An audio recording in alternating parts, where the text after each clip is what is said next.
حضرت موسیٰ علیہ السلام کا زمانہ مبارکہ ہے. ایک شخص نے اپنے کزن کو، اپنے چچا کے بیٹے کو، چچا زاد کو قتل کر دیا اور خود ہی اس کا مدعی بن کے حضرت موسیٰ کے پاس آیا کہ بتائیے جناب میرے اس بھائی کو کس نے قتل کیا ہے؟ حضرت موسیٰ نے ایک سادی سی بات کی. کیا فرمایا؟ وَإِذْ قَالَ مُوسَىٰ لِقَوْمِهِ إِنَّ اللَّهَ يَأْمُرُكُمْ أَن تَذْبَحُوا بَقَرَةً. حضرت موسیٰ علیہ السلام نے اپنی قوم سے کہا کہ اللہ تمہیں حکم دیتا ہے کہ ایک گائے ذبح کرو. گائے کا کچھ حصہ مقتول کو مارو، وہ خود اٹھ کے بتا دے گا مجھے کس نے قتل کیا ہے. یہ پہلا سپارہ ہے قرآن مجید کا، آپ اس کو دیکھ لیں. یہ آیت نمبر 67 سے شروع ہو رہا ہے. تو اب وہ چونکہ ذبح کرنا نہیں چاہ رہا تھا، اس کو پتا تھا کہ مجرم تو میں خود ہوں، وہ ذبح چونکہ کرنا نہیں چاہ رہا تھا، اس سے کہا کہ مارو ایک حصہ گائے کا، اس کو تو یہ اٹھ کے بتا دے گا. تو اس نے جواب کیا دیا؟ قالوا اتتخذون ہزوا، یعنی لگا آپ میرے ساتھ مذاق کرتے ہیں، کبھی ایسا بھی ہوا ہے؟ قال اعوذ باللہ ان اکون من الجاہلین. حضرت موسیٰ علیہ السلام فرمانے لگے میں اللہ کی پناہ مانگتا ہوں میں جاہلوں میں سے ہو جاؤں. ہر وقت مذاق کرتے رہنا یہ تو جاہلوں کا طریقہ ہے. کن کا ہے؟ حضرت موسیٰ نے کہا ہے، قرآن پاک ہے. ہر وقت مذاق کرتے رہنا، خوش طبی اور چیز ہے، مسکراتے رہنا، لیکن کسی کا مذاق ہر وقت اڑاتے رہنا کن کا طریقہ ہے؟ جاہلوں کا. جب کہا نہیں ذبح کرنی ہے تو اب ذرا دیکھیے کرنا نہیں نہ چاہ رہے. قالوا ادع لنا ربک یبین لنا ما ہی، کہنے لگے اے موسیٰ پھر آپ نہ رب سے دعا کریں کہ وہ ذرا کھول کے بتائے وہ گائیں کس طرح کی ہو. ارادہ نہیں نا ذبح کرنے کا، آپ دعا کریں. قال انہ یقول انہا بقرۃ لا فارض ولا بکر. فرمایا کہ رب کہتا ہے وہ گائے نہ بوڑھی ہو نہ زیادہ بچیا ہو، عوان بین ذالک، ان کے درمیان ہو، یعنی جوان گائے ہو.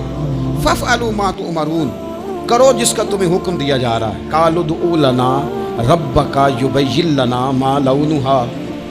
لو اگلی بات سن لو. کہنے لگے آپ دعا کریں رب سے کہ وہ کھول کے بتائے اس کا رنگ کس طرح کا ہو، رنگ بتائیں کس طرح کا ہو. قال انہ یقول انہا بقرۃ صفراء. فرمایا رب فرماتا ہے کہ صفراء رنگ کی ہو، یعنی گہرے زرد رنگ کی ہو. یہ رب فرماتا ہے اس طرح کی گائے ذبح کرو. فاقع لونھا تسر الناظرین، اور جب کوئی اسے دیکھے تو اسے اچھا بھی لگے، آنکھوں کو اچھی لگے وہ گائے، اس طرح کی گائیں ذبح کرو. لو اتنی باتیں بتا دی. قالوا ادع لنا ربک یبین لنا ما ہی، کہنے لگے نہیں آپ پھر دعا کریں اللہ ذرا کھول کے بتائے گائیں کس طرح کی ہو.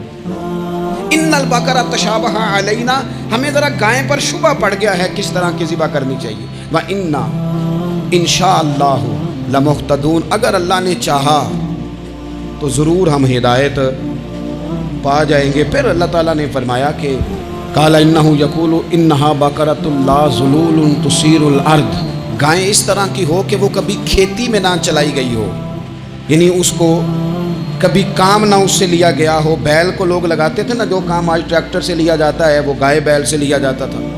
تو وہ کھیتی باڑی کے کام نہ اس کو لگایا گیا ہو. ولا تسقی الحرث، اور نہ اس سے پانی نکالا گیا ہو، نہ کھیت چلانے ہل چلانے میں لگائی گئی ہو. اور وہ جو کنواں ہوتا تھا جس کے گرد گائیں گھومتی تھی، تو کہا وہ بھی کام اس نے نہ کیا ہو گائے نے. مسلمۃ لا شیۃ فیہا، وہ ہر عیب سے پاک ہونی چاہیے. قالوا الآن جئت بالحق، اب کہنے لگے اب آپ صحیح بات لے کے آئے ہیں، اب سوال ختم ہو گئے نا.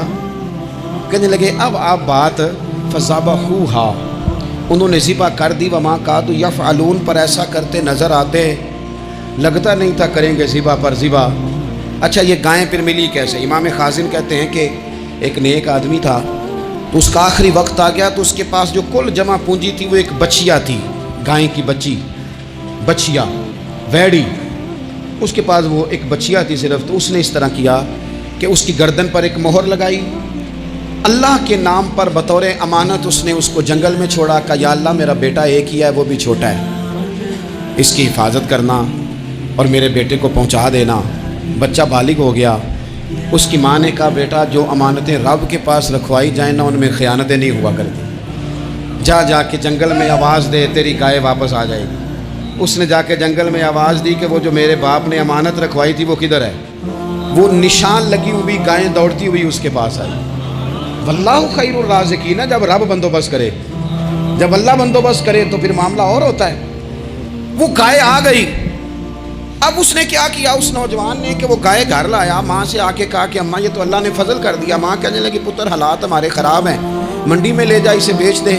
لیکن سودا میری مرضی کے بغیر طے نہ کرنا. کس کی مرضی کے بغیر؟ کس کی؟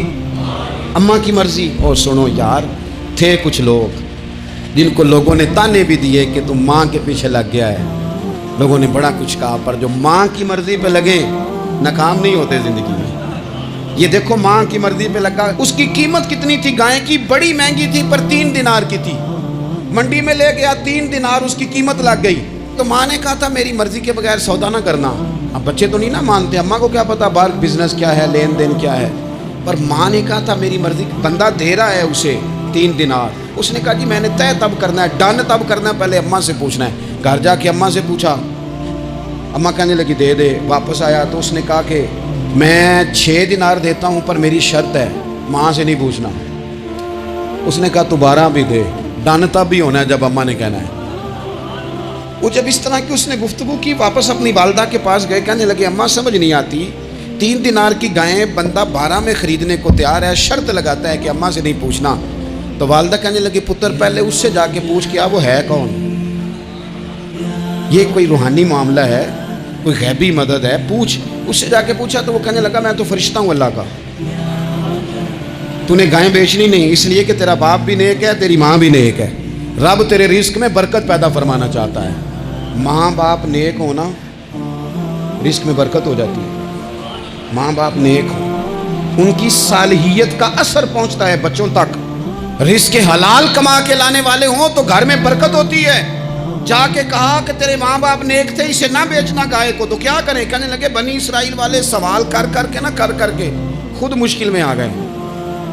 اب وہ ایسی گائے جو جوان بھی ہو، یہاں تو ہر غریب آدمی اپنی گائیں یہاں لگا دیتا ہے، کھیتی باڑی میں یہاں لگا دیتا ہے، کنویں میں پانی نکالنے میں، تو یہاں تو ہر ایک کی گائیں. تو ایسی گائیں جس کا رنگ بھی اتنا پیارا ہو، زیادہ بوڑھی زیادہ بچی بھی نہ ہو، اور ابھی تک کھیت میں بھی نہ لگی ہو، وہ سوائے تیرے کہیں نہیں ہے.